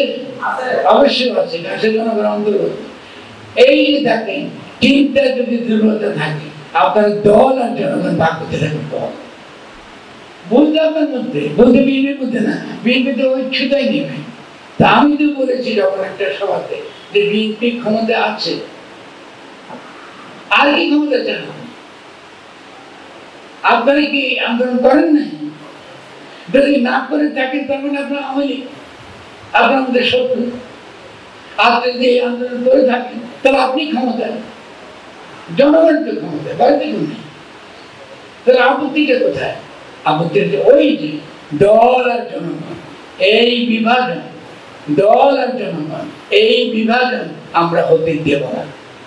দল আগে, জনগণ, জনগণ হবে, তারপরে আপনি সরকারি গেলে দলীয় হবে, সরকারি প্রতিযোগিতা ইনশাআল্লাহ আপনি পাবেন। কিন্তু আগে আমরা রাষ্ট্রটা গঠন করার জন্য আমাদেরকে পূর্ণ সময় দিতে হবে, ঠিক আছে? তা আমরা আজকে এতটুকু থাকি, আমি আবারও আসবো, কারণ তরুণ ভাইদের সাথে আমার অনেক কথা আছে। আজকে থেকে আজকে হয়তো রাতে আমি এসেছিলাম, আপনাকে থাকার কথা, আমি বারবার ফোন করছি চলে যাওয়ার জন্য। তো আমি হয়তো চলে যাবো, কিন্তু আমি আবার অতি দ্রুত আসবো। আবার আশা করি আমরা আবারও আরো বড়োভাবে একটা সভা করতে পারবো, আলোচনা করতে পারবো। সেক্ষেত্রে আমরা জামাত বলি, বিএনপি বলি, জাতীয় পার্টি বলি, সকলের সহযোগিতা আমরা চাই। সকলের কাছে আমাদের দোয়ার দরখাস্ত, সকলের কাছে আমাদের সহযোগিতা দরখাস্ত। এই বলে আমি শেষ করছি। আপনাদের প্রশ্ন থাকলে আপনার প্রশ্ন করবেন, আমরা উত্তর দিই, আমরা শেষ করব। স্যার, আন্দোলন সংগ্রামে বাংলাদেশের অধিকাংশ মানুষ অংশগ্রহণ করেছে, কিন্তু এটা কিন্তু সিংহভাগ মানুষ ছিল না। বাংলাদেশের মোট যত জনগণ, তার সাথে তুলনা করতে গেলে খুবই মুষ্টিমেয় কিছু মানুষ এতে অংশগ্রহণ করছিল। তো সিংহভাগ লোক যারা অংশগ্রহণ করেনি, তারা কিন্তু আসলে এটা চাই, ওটা চাই, এটা চাই, ওটা চাই, তাদের বিভিন্ন ধরনের দাবি দেওয়া আছে, কিন্তু কোনো দাবি দেওয়াতে কিন্তু তারা আমাদের সাথে থাকে না। তাদেরকে যে যেমন ছড়াবে, এখন আওয়ামী লীগ আবার যদি পুনরুত্থান হয়, আওয়ামী লীগ আবার তাদেরকে যেভাবে চালাবে পুরো সেভাবেই চলবে। এই শ্রেণীর মানুষদের আবার যেমন সরকারি আমলাদেরকে নিয়ে যে কথাগুলো বললেন, সরকারি আমলা, যেমন পাসপোর্ট অফিসের কথা আমি বলি, এত দূরে যাওয়া লাগবে না। পাসপোর্ট অফিসে আপনার যে মানে টাকা দিয়ে যে আপনার ই করার সিস্টেম, ৫,৭৫০ টাকা 10 বছরের পাসপোর্ট করতে লাগে। তো সেটার ৮,০০০ ৮,৫০০ টাকা দিয়ে দালাল ধরে করাই, যেন দিনের দিন মানে সে ওটা করতে পারে। এই সুযোগ সুবিধাগুলো কারা আছে? স্যার, আমলারা যে নষ্ট হচ্ছে, এটা তো নষ্ট হচ্ছে আমাদেরই জন্য। এই যে যারা মানে এতগুলো মানুষ যারা চাইলে ভালো কিছু হোক, কিন্তু যারা ভালো কিছুর সাথে সংযুক্ত থাকে না এবং সবসময় সুবিধা খোঁজে, এই জাতীয় লোকদেরকে আপনি কিভাবে মানে আমাদের দলে ফেরাবেন? এদেরকে কিভাবে আপনার মানে এরাও তো আমাদের দেশের সিংহভাগ নাগরিক, এদেরকে পরিবর্তন না করে আপনি কোনোদিনই দেশ পরিবর্তন করতে পারবেন না। আমি আপনি এখানকার গুটি কয়েকজন লোক আছি, বা এই বৈষম্য বিরোধী ছাত্র আন্দোলনের সাথে সম্পৃক্ত যতগুলো লোক ছিল, এরা মিলে যদি মনে করি আমরা দেশে বিরাট কিছু করে ফেলা দেবো, পারবো না। কারণ কিছু করতে গেলে যারা আছে সিংহভাগ লোক, এদেরকে আমাদের প্রয়োজন। এদেরকে আমরা কিভাবে কি করতে পারি, এই ব্যাপারে যদি আপনি কিছু জানাতেন তাহলে সেটা আমাদের জন্য সুবিধাজনক হতো। খুব ভালো প্রশ্ন। এই ব্যাপারে আপনার মতামত মানে জানার খুব ইচ্ছা আমার। থ্যাংক ইউ, অনেক ধন্যবাদ। এক্ষেত্রে আমার মতামতটা দেখবেন খুব সহজ, কিন্তু সমস্যাটা অনেক বড়। আজকে আমি এখানে আসছি, দেখেন এই আলোচনা করছি কেন? আমাদের নিজেদের চিন্তা পরিষ্কার করার জন্য, ঠিক না? যেই জনগণের কথা উনি বললেন, আমার ছোট ভাই বললেন, এই জনগণের কাছে আমাদের যেতে হবে, তাদেরকে বোঝাতে হবে। এখানে অভিমান করে কোনো লাভ হবে না। যদি জনগণ কথাটা আমরা আসলে রেসপেক্ট করি, তাহলে তরুণদের কিন্তু বিরাট একটা কাজ সামনে, মোবিলাইজেশন করা, লোকের কাছে যাওয়া, লোককে বোঝানো, তাদের কঠিন কঠিন প্রশ্নগুলোর উত্তর ফেস করা। আমরা ঢাকাতে ফেস করছি, উত্তর দিচ্ছি, কিন্তু প্রত্যেকটা গ্রামে গ্রামে জেলায় জেলায় এই উত্তরটা কিন্তু আমাদেরকে দিতে হবে। তো আমার তরুণ ভাইদেরকে বলছি, সেক্ষেত্রে আপনারা আমাদের কাছ থেকে 100বার সাপোর্ট পাবেন। আপনাদের সভা করতে হবে, জনগণকে আনতে হবে, জনগণকে সময় পাই নাই। আপনার কথা শোনার মতো প্ল্যাটফর্ম আমরা আগে তৈরি করতে পারি না। আমরা এখন নিজেদের সভা নিজেরা করতে পারি কিনা? আজকে তো অল্প একটা কিছু করে নেই, শুধু ডাক দিচ্ছেন, আপনি সেই ডাকে চলে আসছেন। আজকে যদি আপনি ডাক দেন, আজকে আমাদের বৈষম্য বিরোধী ছাত্ররা যদি একটা জনসভার ডাক দেয়, ওখানে ডাক দেয়, আপনারা কি 1 লক্ষ লোক জমা করতে পারবেন না? তাহলে আজকে আমি দেখতে চাই এটা হয়েছে। আমাকে আজকে সেই কথা দেবেন যে আমরা অতি দ্রুত এই একাডেমির এখানে মাঠে আমরা ডাকবো যে গণ অভ্যুত্থানের পরে আমাদের জনগণের করে নাকি, জনগণকে বুঝাবো তুমি এটা করো, জনগণকে বুঝাবো তোমার পুলিশি ব্যবস্থা এগুলো হবে না, এর উপর লুটপাট করতে পারবো না, করলে কিন্তু আমরা দেখতেছি তোমাকে কাউকে যাতে ক্ষমা করা হবে না। আপনি জনগণের কাছে যান, আবার জনগণের কাছে গেলেই আপনি তখন এর একটা কি পাবেন, ফল পাবেন। শিক্ষা, রাজনৈতিক শিক্ষার কোনো বিকল্প নাই। আমরা যারা বড় বড় বিপ্লব দেখেছি, বিপ্লবের ইতিহাস পড়েছি, সেখানে বড় বড় বিপ্লবীরা তারা জনগণকে শিক্ষা দিয়েছেন। শেখ মুজিব মাওলানা ভাসানী যদি বড় বড় জনসভায় জনগণকে না বুঝাতে, আপনি কি বাংলাদেশ স্বাধীন হতো? আচ্ছা, আমরা কেন পারি নাই? কারণ আমাদের কিন্তু করতে দেওয়া হয় নাই, আমরা মাত্র সুযোগ পেয়েছি। ফলে আমি তরুণ ভাইদের বলবো, আমাদের তরুণ নেত্রী যারা বলেছে, অবিলম্বে আপনার জনসভা করবেন, পারলে প্রতিদিন একটা করে। ওই যে ভাই সুন্দর কেন্দ্র, তার যে তারুণ্য, তার যে দীপ্তি, এটা জনগণ এই আগুনটা দেখুন, ওদেরকে দেখতে দেন আগুন কি জিনিস, ওরা জানে না আগুন কাকে বলে। এটা যখন দেখবে তখন সে কিন্তু বুঝবে, কারণ সে তো অনেক সহজে কিন্তু গণঅভ্যুত্থানটা হয়ে গেছে তুলনামূলক ভাবে। দুঃখিত আমি কথা বলার জন্য, এত প্রাণ ক্ষতি হয়েছে এটা বলা উচিত না। কেউ বলেছে যে আমার ধারণা ছিল যে ওরা একটা মাসাকার করবে। আজকে 15 থেকে 21 তারিখ পর্যন্ত আমাদের কাছে তথ্য ছিল বড় আরেকটা মাসাকার ঢাকাতে হতে যাচ্ছে। অনেক কষ্টে এটাকে আমাদের ঠেকাতে হয়েছে, ঠিক আছে? তো আমি মনে করি যে আশা করি আপনি উত্তর পেয়েছেন। আমার ছোট ভাই যে প্রশ্ন করেছে, আপনারা ছোট মিটিংয়ে ছোট ছোট আলোচনা, প্রত্যেকটা ছোট ছোট আড্ডাকে রাজনৈতিক আড্ডায় পরিণত করে, পলিটিক্যাল কনসেনসাস এই যে কথা বলছি তৈরি করে, লোকে শিক্ষা, লোকে কাউকে আগে থেকে সত্য গণ্য করবেন না, ভুল করবেন, সকলকে ঢুকাতে হবে, ঠিক আছে? অনেক কথা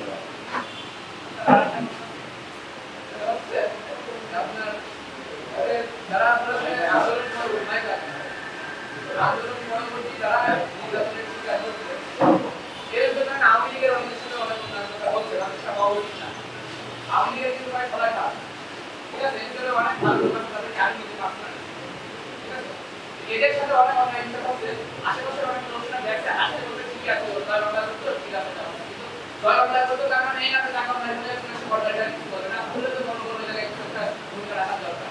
জনগণটা দেখছে হাততালি মারছে, এই জায়গা থেকে বৈষম্য বিরোধী ছাত্র আন্দোলন যেহেতু আমাদের প্রথম ঘটাইছে, সেহেতু অবশ্যই এনাদের আমাদের একটা দায়িত্ব থাকা উচিত, দায়িত্ব বলে একটা দায়িত্ব অবশ্যই আমাদের আছে, যে আমরা ওইটা আমাদেরকে উত্তর দিয়ে চাইছি। নাহলে ওখানে ওই ধরনের একটা কার্ডটা আমাদের উপায় আছে, উনি নিজেও কিন্তু হানি আদা মানে নির্বাচনের শিকার, ঠিক আছে? দেখতে হবে, বিবেচনা করতে হবে, মানে মূর্খর মতো যে একটা মানুষ এটা বয় আমি ভয় কৃষ্ণ বা দুর্বল আমরা দিলে কাছে এটা না লাগাতে হবে। এই ব্যাপারে জনসচেতনতা সৃষ্টি করার চেষ্টা করতে হবে। অবশ্যই আপনি আমাদের যে যারা আছে এরা সবাই মানে আমাদের এই সময় সার্ভিস আমাদের এটা বুঝতে হবে, মানে সে অনেক জ্ঞানী, তার ভিতরে অনেক আছে, এই জন্য তো আমাদের প্রয়োজন। এই দায়িত্বকে আপনার যে আমাদেরকে মানে সাংগঠনিক একটা নির্দেশ আছে যে এইভাবে এইভাবে এইভাবে এইভাবে তোমরা করতে পারো, পাবলিকের সাথে এইভাবে এইভাবে তোমরা বাড়াতে পারো। নিশ্চয় নিশ্চয় আমি আপনার প্রস্তাবটা আমাদের বিভিন্নভাবে আমাদের কথা আমার লেখাটা কিন্তু আপনি পাবেন। আচ্ছা, আমাদের প্রথমত যেটা দরকার, এখন যেটা দরকার সেটা ধৈর্য। ধৈর্যটা প্রথম দরকার। আমরা খুব রেগে গেলে সমস্যা হয়। 2 নম্বর খেয়াল করেন, এত গণঅভ্যুত্থান হওয়ার পর আমরা এখন কিন্তু আয়নাঘর কোথায় জানি না, ঠিক আছে? এবং যাদেরকে ইতিমধ্যেই যারা পেয়েছেন সেনাবাহিনীতে পোস্ট, ওই লোকগুলো আছে, ওই লোকগুলো কদিন পরে একে ধরে নিয়ে যাবে তার কোনো গ্যারান্টি নেই, আমাদের ধরে নিয়ে যাবে তার কোনো গ্যারান্টি নেই। দেখেন আমাদের কিন্তু বিপদ কিন্তু বহু দিকে। সেক্ষেত্রে আমি বলবো যে প্রথম কাজটা হচ্ছে আপনি ফ্যাসিজমের বিরোধিতা করেন, আওয়ামী লীগ নাম আকারে টার্গেট করেন, আওয়ামী লীগ নাম আকারে টার্গেট করেন, দরকার নেই আমার। আপনি তাকে করেন কিন্তু একই সঙ্গে তাকে আবার তেলাবানো দরকার নেই। কেন? কারণ আওয়ামী লীগ নামটা আনফরচুনেটলি ফ্যাসিজমের সঙ্গে যুক্ত হয়ে গেছে। ফ্যাসিজম থেকে বিযুক্ত করার দায়িত্ব আমার আপনার না, আওয়ামী লীগের, আমার দায়িত্ব না। আপনি জানেন এত বড় ঘটনা ঘটে গেছে, তারপর আপনি 15 তারিখে গিয়ে শেখ মুজিবের শোক করতে গেছেন, আপনি যাচ্ছেন না, তাহলে বুঝে গেল আপনি তো উস্কানি দিচ্ছেন। শেখ মুজিব শোক করেন, অসুবিধা নেই, সময় আসবে। তা আপনি সময় দিচ্ছেন না, ভাই মাত্র চলে গেলেন। তাহলে এই যে জটিলতা তৈরি করছে যারা, এইটা তো ছাত্ররা তো এটাকে তো আবার সহনশীল হতে পারবে কি? কারণ এটা তো ভিন্নভাবে গণ অভ্যুত্থানকে খাটো করা, গণ অভ্যুত্থানকে পাল্টা প্রতি বিপ্লবী শক্তি দ্বারা পরাস্ত করার একটা চেষ্টা, কৌশল মাত্র। তা আমরা তো অতবগত হতে পারবো কি? তাহলে আমাদেরকে প্রথম কাজটা হচ্ছে আমরা ধৈর্য ধারণ করবো, প্রত্যেকটা ঘটনা বিচার করব এবং বিচার করে বুঝবো এই ঘটনাটার উদ্দেশ্য এবং লক্ষ্যটা কি। আমাদের এই বিষয়গুলো এই বড় সভায় ধরে ধরে আলোচনা না করে ঘটনা ধরে ধরে আলোচনা করা বেটার। কারণ এলাকার ঘটনা আপনার এলাকাতে ভালো বুঝবে, এলাকার কোনো ব্যক্তির ভূমিকাটা সেটি সদিচ্ছা বশত করছে নাকি অন্য কৌশল করছে, এলাকার লোক হিসেবে আপনারা ভালো বুঝবেন। তাকে কোন কৌশলে তাকে আপনারা পরাস্ত করবেন এটা এলাকার লোককে বুঝবেন। এটা ডিফিকাল্ট একটা সাধারণ নীতি দেওয়া। স্যার আসসালামু আলাইকুম। আবার স্যার আমি আসলে অনেক বড় জার্নি করে আসছি, তো শারীরিকভাবে একটু অসুস্থ লাগছে। আমার প্রশ্নটা যদি একটু এলোমেলো হয়ে থাকে প্লিজ কনসিডার করবেন। এই ধরনের সিচুয়েশন আসলে পাওয়া যায় না প্রশ্ন করার মতো, এত সুন্দর একটা পরিবেশ, এজন্য প্রশ্নটা না করেও পারছি না। আমি আন্দোলন পরবর্তী সময়ে একটা জিনিস অনেক সেকুলার মানুষ মানে অনেক মানুষের মধ্যে আমি এই জিনিসটা লক্ষ্য করছি যে তারা প্রশাসন বা প্রশাসনিক শাসন মানে প্রশাসনিক আইন চায় না, তারা প্রশাসনের আওতায় থাকতে চায় না। তারা নিজেরাই নিজেদের খেয়াল রাখতে পারে বা দেশের আইন কানুন তারা নিজেরাই ঠিক রাখতে পারবে, মানে যেখানে কোনো অন্যায় বা কোনো কিছু হচ্ছে তারা নিজেরাই ওটার প্রতিবাদ বা প্রতিহত করতে পারবে। তো এটা কি মানে আপনার দৃষ্টিকোণ থেকে এটা কতটুকু সঠিক হবে? কারণ আমরা বাংলাদেশ পর্যায়ক্রমে অনেকগুলো আন্দোলনের সম্মুখীন হয়েছি, মুক্তিযুদ্ধের সম্মুখীন হয়েছি, মুক্তিযুদ্ধের আগে পরে অনেক আন্দোলনের সম্মুখীন আমরা হয়েছি এবং ভবিষ্যতেও হব। তো এখানে কি প্রশাসনকে বাতিল করার কথা তো আমাদের সমন্বয়ক ভাইরা বা আমাদের ছাত্র আন্দোলনে যারা সম্পৃক্ত ছিল তারা কখনোই কিন্তু কোনো কিছুই প্রশাসন হোক বা যেটাই হোক তারা কিন্তু বাতিলের কথা বলেনি, সবসময় কিন্তু তারা সংস্কারটাকেই প্রাধান্য দিয়েছে। সেই ক্ষেত্রে এই যে কিছু সেকুলার ব্যক্তি বা কিছু নির্দিষ্ট ব্যক্তি যে বলছে যে প্রশাসন বাতিল, আমরাই মানে প্রশাসনিক কার্যক্রম আমরাই চালাতে পারবো বা আমরাই সবকিছু নিয়ন্ত্রণ করতে পারবো। তো একটা দেশের থেকে যদি প্রশাসন সম্পূর্ণরূপে বিলুপ্ত হয়ে যায়, এখানে বিভিন্ন জাতি ধর্ম বর্ণের মানুষ রয়েছে, প্লাস বিভিন্ন দলও আছে, যেটা একটু আগে ওই ভাই বললো যে সবার স্বাধীনভাবে যার যার ধর্ম দল জাতি যাই আছে সবার স্বাধীনভাবে পালন করার অধিকার আছে। সেই ক্ষেত্রে যদি আমরা প্রশাসনটাকে শক্তভাবে সংস্কার না করি তাহলে এটা কি আমাদের যে কোনো জাতি বর্ণ ধর্ম গোষ্ঠীর লোক কি আলাদা আলাদা ভাবে প্রশাসনকে নিয়ন্ত্রণ করা সম্ভব, নাকি আমাদেরকে নতুন ভাবে প্রশাসনটা সংস্কার করারই প্রয়োজন? এটা আমার একটা কোশ্চেন। আরেকটা প্রশ্ন আমি করতে চাই, সেটা হচ্ছে কিছুদিন আগেই যে আমাদের বন্যা ট্র্যাজেডিটা হয়ে গেল, যে ডুম্বুর বাচ্চা খুলে দেওয়ার জন্য আমাদের বিভিন্ন এলাকা বন্যা কবলিত হলো এবং অনেক মানুষের প্রাণ নাশের থেকে শুরু করে এমনকি দেখা গেছে যে প্রেগনেন্ট মহিলারা পর্যন্ত যে পরিমাণ মানে তারা সাফার করেছে, মারা গিয়েছে, বৃদ্ধ বলেন।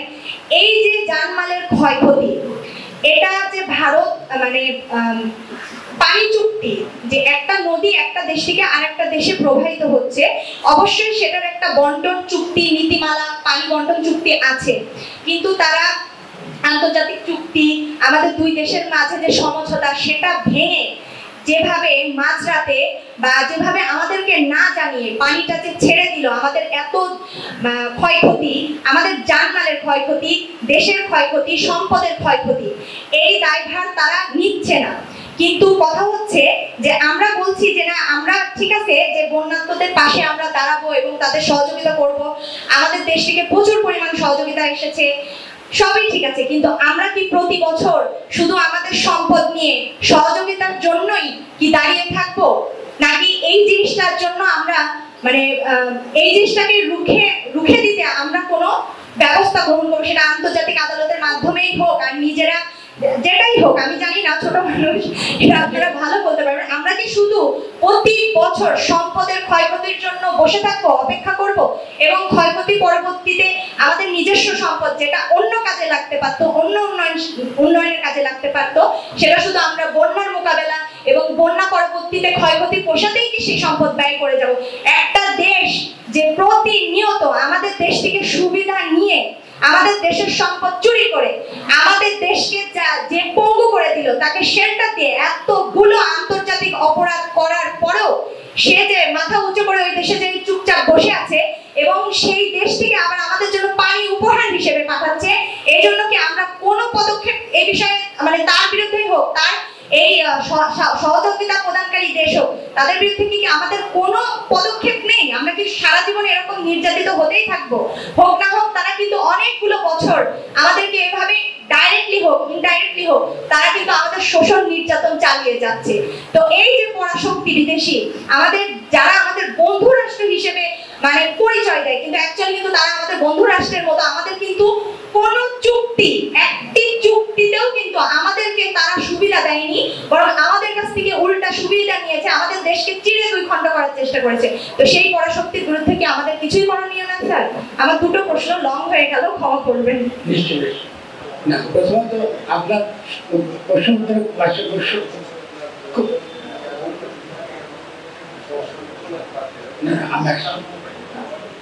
প্রথমত আমি শুরুতে বলেছি, আমি শুরুতে যেটা বলেছি সেটা হলো যে আপনাকে কি ধরনের প্রশাসন চান, এটা রাষ্ট্র গঠনের কাজের সঙ্গে যুক্ত, ঠিক কিনা?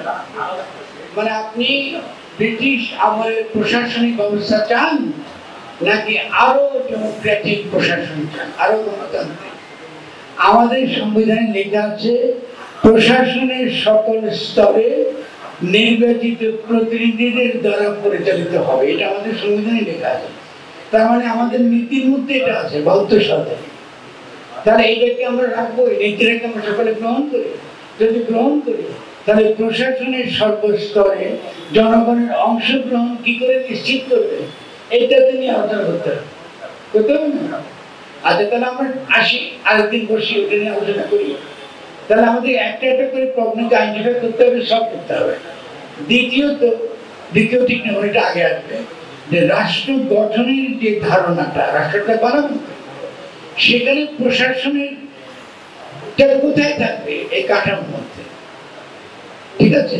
সেখানে যাদেরকে নির্বাচিত প্রতিনিধির দ্বারা প্রশাসন চালাবো, তারা কি হবে? চেয়ারম্যান ইউরে থাকবে? লোকাল গভর্নমেন্টের ফর্ম কেমন হবে? তাহলে খেয়াল করুন, ইতিমধ্যেই কিন্তু আপনাদেরকে প্রশ্নগুলোকে বিমূর্ত ভাবে না করে কংক্রিট উত্তরে ঢুকতে হবে। আপনি তুলে রাখলে কিন্তু লাভ হবে। আমাদেরকে আলোচনা করতে হবে কোনটা বেটার, আমাদের লোকাল গভর্নমেন্টে কোনটা বেটার। আমি একটা ছোট উদাহরণ, কংক্রিট উদাহরণ। এই যখন বিএনপি আমলে এই পুরো কুমারখালী অত্যন্ত বিখ্যাত একটা জায়গা, কেমন এইটাকে এশিয়ান কালচারাল সেন্টার বা ইন্টারন্যাশনাল কালচারাল সিটি হিসেবে ঘোষণা দেওয়ার জন্য কিছু কিছু দেশ খুব আগ্রহী ছিল। তাতে কি হতো, সাংস্কৃতিক ভাবে আমরা খুব সামনে এগিয়ে যেতাম আমাদের। এবং এই ধরনের সিটি যদি কুমারখালী একটা ইন্টারন্যাশনাল কালচারাল সিটি হয়, তাহলে তার প্রশাসনিক ব্যবস্থা ভিন্ন রকম হবে। এখানে বহু বিদেশি অতিথি আসবে, বহু বড় বড় আর্টিস্ট আসবে, বহু বড় বড় কি বলে স্পিরিচুয়াল মানুষ আসবেন, আলোচনা হবে, সেমিনার হবে, বিশ্ববিদ্যালয় হবে। তো বিএনপি আমরা এটা করতে পারি নাই। বিএনপি তো স্থানীয় সরকার ব্যবস্থাই বাতিল করে দিয়েছে। আমরা এগুলো ভুলে যাই কেন? তাহলে আমাদেরকে তরুণীকে ভাবতে হবে যে কি ধরনের প্রশাসনিক ব্যবস্থা সংস্কার, কি ধরনের বিকেন্দ্রীকরণ, কি ধরনের স্থানীয় সরকার আমরা চাই। এই আলোচনাটা তো আমাদেরকে অবশ্যই এখনই করতে হবে, যেটা রাষ্ট্র গঠনের আলোচনার অন্তর্ভুক্ত। এটা একদিনে কি পারবো না, আর অনেক আলোচনা নাই। ঠিক আছে, সেটা হচ্ছে আপনার যে জ্ঞান গর্ব আলোচনা করেছেন রাষ্ট্র গঠনের জন্য, সে ব্যাপারে আপনাকে ধন্যবাদ। আমার বক্তব্য থেকে অনেক কিছু বুঝতে পেরেছি, যে কিন্তু আমার সাজেশনমূলক প্রশ্ন সেটা হচ্ছে, আমরা যে এই যে একজন মেয়ে সমন্বয়কারী, যে ওনার সাথে সমন্বয় করে আমি বলতে চাই, পৃথিবীতে অনেক রাষ্ট্র আছে বৃহৎ শক্তিকে ভয় পায় না এবং তাদের ন্যায্য অধিকার বন্টন, সুষম বন্টন আদায় করে রাখতে পারে এবং বড় বড় রাষ্ট্র ছোট রাষ্ট্রকে ভয় পায়। এরকম দৃষ্টান্ত পৃথিবীতে বহুত রাষ্ট্র আছে, কিন্তু আমরা সেই পাকিস্তান বিরোধ থেকেই আমরা বিশেষ করে ভারতকে আমরা ভয় পাই এবং ভারত আমাদেরকে আষ্টে পৃষ্ঠে বেঁধে এবং ইন্ডিয়ান রর মাধ্যমে এই রাষ্ট্রকে সারাটি জীবন চুষে চুষে দিচ্ছে।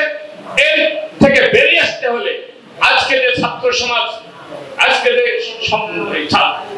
নিউ জেনারেশন, জেনারেশন একটি বিপ্লব, একটা গণ অভ্যুত্থান ঘটিয়েছে, এইটাকে টিকিয়ে রাখা এবং আজকে সমস্ত স্কুল কলেজে অস্ত্র শিক্ষা অর্থাৎ ট্রেনিং, আধুনিক ট্রেনিং দিয়ে, যেটা আর্মি, নেভি, ডিফেন্স বাহিনী, সেই ডিফেন্স বাহিনীটা যদি শিক্ষার ভিতরে আনা হয়, একটি সুশিক্ষিত জাতি এবং সুশিক্ষিত ছাত্র যদি গড়ে উঠতে পারে, যদি ছাত্ররা বিপ্লব করতে পারে, গণঅভ্যুত্থান করতে পারে, এই ছাত্ররাই পারবে এই বাংলাদেশকে নতুন আধুনিক রাষ্ট্র এবং ভারতকে প্রতিবাদ করে সমস্ত ন্যায্য অধিকার এই অধিকার আদায় করে নিতে। সেই জন্য আপনি কি এই রাষ্ট্রের সমস্ত সেকেন্ডারি স্কুল থেকে ইউনিভার্সিটি পর্যন্ত সামরিক শিক্ষায় শিক্ষিত করার ব্যাপারে আপনার কোনো সাজেশন থাকবে কিনা? Thank you.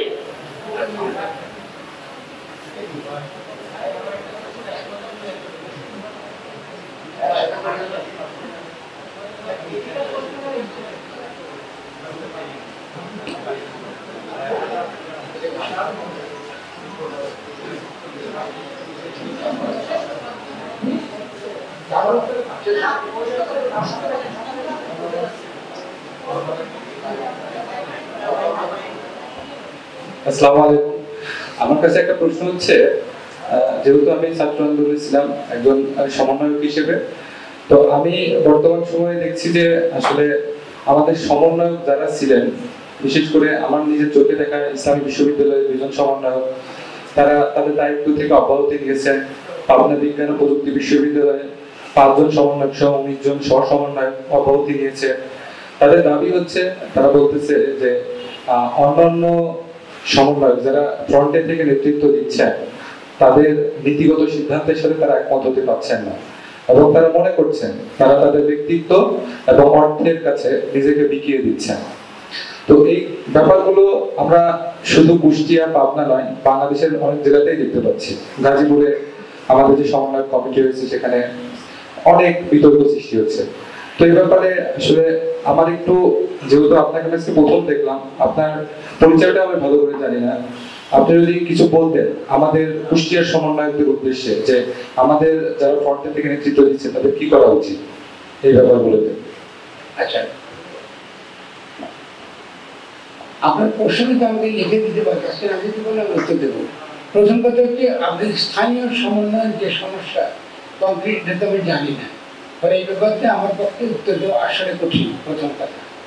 2 নম্বর, আমি মনে করি আমার দিক থেকে আমি মনে করি আমরা যেহেতু এই সংগ্রামের মাঝখানে আছি, এখনো বিজয় হয় নাই, এই সময় এই ধরনের প্রশ্ন যখন যারা তুলছেন, আমি বলবো যে তারা বাস্তবতার সম্পর্কে সম্ভবত যথেষ্ট অবহিত নয় এবং এটা ক্ষতি করে। আপনি যুদ্ধে যখন আছেন তখন যদি আপনার কোনো লেফটেন্যান্ট ভুল করে, আপনি তাকে সমালোচনা করতে গিয়ে পুরো নেতৃত্বকে যদি প্রশ্নবোধক করে তোলেন, এটা কিন্তু ক্ষতি করতে পারে।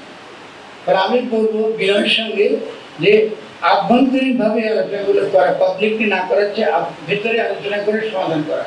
এবং আমি যতটুকু ঢাকায় যাদের নেতৃত্ব দিচ্ছেন তাদেরকে আমি যতটুকু জানি, তারা সমাধান করার জন্য অত্যন্ত আন্তরিক, এটা কোনো সন্দেহ নেই। 2 নম্বর, আরো অনেকের মধ্যে মনে যুক্তিপূর্ণ অভিযোগ আছে যে যারা সরকার আছে শুধু তারা থাকবেন কেন, প্রাইভেট বিশ্ববিদ্যালয়ের নাই কেন, হতে পারে, এটা তো যুক্তিসঙ্গত। কিন্তু যদি এই অভ্যুত্থানটা শেষ হয়ে যেত, কমপ্লিট হতো, তাহলে তার ভিন্ন চরিত্র আমরা দেখতাম। এটা ঘটে না। আমি মনে করি যে আপনারা স্থানীয়ভাবে, নিশ্চয়ই আপনারা স্থানীয়ভাবে এটা আপনারা আলোচনা করেন, এটা অত্যন্ত গুরুত্বপূর্ণ। আর আমার ভূমিকাটা, যেহেতু আপনি আমাকে চেনেন, আমার ভূমিকাটা লেখালেখি, বোঝানো এবং সাংগঠনিক কিছু কাজ করা, যেটা আমি করছি, যেটা আমাদের মতন আমার যে প্রতিষ্ঠানে বা যেভাবে কাজ করি তার মধ্যে করছি। রাষ্ট্র গঠনের কাজটা আমি যথেষ্ট আলোচনা করতে পারি নাই। রাষ্ট্র গঠনের কাজটা প্রথমত আপনাদের চিন্তা স্বচ্ছ করার সঙ্গে জড়িত। আপনার নিজের চিন্তা যদি অস্পষ্ট থাকে, আর যদি আমার তরুণ ছাত্র নেতৃত্ব যারা আছে তাদের চিন্তা অস্পষ্টতা থাকে, আপনি যতই চেষ্টা করেন না কেন কখনোই ভালো রাষ্ট্র গঠন করতে পারবেন না। কারণ রাষ্ট্রকে এটাই তো আপনি জানেন, রাষ্ট্র কাকে বলে এটা জানেন না। আপনি রাষ্ট্র বলতে ঢাকা শহর বুঝতেছেন, আর আমি কিন্তু রাষ্ট্র বলতে এখন এটা বুঝতেছি, আপনার সঙ্গে কথা বলে বুঝতেছি। তাহলে আপনার সঙ্গে কথা বলে বুঝতেছি বাংলাদেশের রাষ্ট্রের কি অবস্থা। আপনার যে চিন্তা, আপনাদের যে চিন্তা, আপনাদের কথা বলার ধরন, আপনাদের সমস্যার সমাধান করার যে পদ্ধতি, এটার দ্বারা বুঝতেছি যে বাংলাদেশ রাষ্ট্রের কেমন। যেমন প্রজা তেমনি কিন্তু রাজা, যেমন প্রজা তেমনি কিন্তু রাজা। আচ্ছা, আমি একটা আরেকটা উদাহরণ শেষ করব। আপনারা কেউ বলতে পারেন যে ভিয়েতনামীরা যখন যুদ্ধ করেছিল মার্কিন যুক্তরাষ্ট্রের সঙ্গে, যুদ্ধে জিতেছিল কেন? অনেক লোক গবেষণা করেছে, বহু গবেষণা করেছে। শেষে একটা ব্যাপার এসছে তাদের সেই গবেষণা থেকে, যে কেন ভিয়েতনামীরা যুদ্ধে জিতেছে। একটা ব্যাপার, সেটা কি, তারা যখন মিটিং করতে বসত তখন আধা ঘন্টা মিটিং শেষ করে দিত, হাফ এন আওয়ার। আধা ঘন্টায় তারা সিদ্ধান্ত নিতে পারত। কারণ যে সিদ্ধান্ত নিত যারা বসে, সে কিন্তু হোমওয়ার্ক করে আসতো, ফলে সিদ্ধান্ত আধ ঘন্টা। আপনি যদি 2 ঘন্টা লাগাতে তো দাঁড়িয়ে হতো। এইখানে যদি আমি এদেরকে যদি আজকে এই বিকালটা আমি ধরে রেখেছি, ইতিমধ্যে আমি অপরাধী বোধ করছি। আধ ঘন্টা শেষ হয়ে যাওয়ার কথা। তাহলে আমরা কিন্তু এগুলো বুঝতে হবে। আমরা এখন অনেক বেশি আবেগী, আমাদের আবেগ বেশি। ভালো, আবেগ খুব শক্তি দরকার আছে। ভাইয়ের কথা উত্তর দিয়ে শেষ করবো। রেজা ভাই একটা গুরুত্বপূর্ণ প্রশ্ন করেছে। বহুদিন আগে আমার একটা বই আছে, বইটার নাম গণপ্রতিরক্ষা। বইটার নাম গণপ্রতিরক্ষা। গণপ্রতিরক্ষাতে বলা আছে যে বাংলাদেশকে যদি আমরা রক্ষা করতে চাই, তাহলে আমাদেরকে বাধ্যতামূলক কি সৈনিকের শিক্ষা পেতে হবে। আর কিছুদিন আগে আমার আরেকটা প্রস্তাব ছিল যে অবিলম্বে সেনাবাহিনীতে আপনারা যেসব ছাত্ররা লড়াই করেছে বা তরুণদের যারা এইচএসসি পরীক্ষা পাশ করেছে, ওরা 2 বছর ধরে সেনাবাহিনীতে বৃত্তি সহ ট্রেনিং পাবে 2 বছর। ওই 2 বছর বৃত্তি টাকা সহ রাষ্ট্র দেবে, উচ্চ শিক্ষার জন্য রাষ্ট্র কোনো খরচ করবে না। ওই 2 বছরে তরুণরা যেমন সামরিক শিক্ষা পাবে, শৃঙ্খলা পাবে, তেমনি টেকনিক্যাল শিক্ষা, বিভিন্ন রকম টেকনোলজিক্যাল, ইঞ্জিনিয়ারিং, সফিস্টিকেটেড টেকনোলজি, সমস্ত কিছু তারা পাবে। রাষ্ট্রের কাছ থেকে যদি তারা কোনো বিনিয়োগ নিয়ে তার ব্যবসা করতে চায় ব্যবসা করবে, যদি কাজ করতে চায় কাজ করবে। 2 নম্বর আমার একটা প্রস্তাব গতকাল একটা রাষ্ট্রকে দিয়েছি, এটা বলে ফেলি যদি এটা প্রাইভেট। সেটা হলো এরকম যে তোমরা আমাদের বাংলাদেশ থেকে তরুণদের নেবা, এরা মাইগ্রেন্ট হবে না, তোমাদের দেশে থাকতে যাবে না, তারা 5 বছর থাকবে, থাকার পরে তারা দেশে ফিরে আসবে। ওরা খুশি, কারণ ওরা চায় না যে তারা সাদা চামড়া কালো চামড়ার লোক ওদের দেশে যান। আর আমি খুশি, কারণ আমার টেকনোলজিক্যাল ট্রেনিং লাগবে। এই ছেলেটা যখন ফিরে আসবে, এ হার্ভার্ড, ইয়েল, MIT-র মতন জ্ঞানে শিক্ষিত আসবে, টেকনোলজিক্যাল ডেভেলপমেন্ট হবে। বাংলাদেশ 5 বছরের মধ্যে আমরা ইউরোপ বানিয়ে ফেলবো ইনশাআল্লাহ। তাহলে বিপ্লবটা তো কমপ্লিট করতে হবে ভাইরা, এটা করতে হলে বিপ্লব করতে হবে। আমি তো বুড়ো হয়ে গেছি, একটু বয়স হচ্ছে, বিপ্লবটা করেন পারলে আমি তুমি যাচ্ছি, কাজটা শেষ করেন, আমি তো করে বসে নাই। তরুণরা কি করছেন এটাকে কমপ্লিট করেন, আমি তো অর্ধেক বসে আছি। তাহলে আসেন আমি এভাবে কথা শেষ করি, আমরা যেই গণ অভ্যুত্থানটা আমরা সম্পূর্ণ করতে পারিনি, আসেন আমরা সেই গণ অভ্যুত্থানটা আগে সম্পূর্ণ করি এবং জনগণের হাতে ক্ষমতা ফিরিয়ে নিয়ে আসি, তারপরে দেখা যাবে ইনশাআল্লাহ কত ধানে কত চাল। সকলকে অনেক ধন্যবাদ।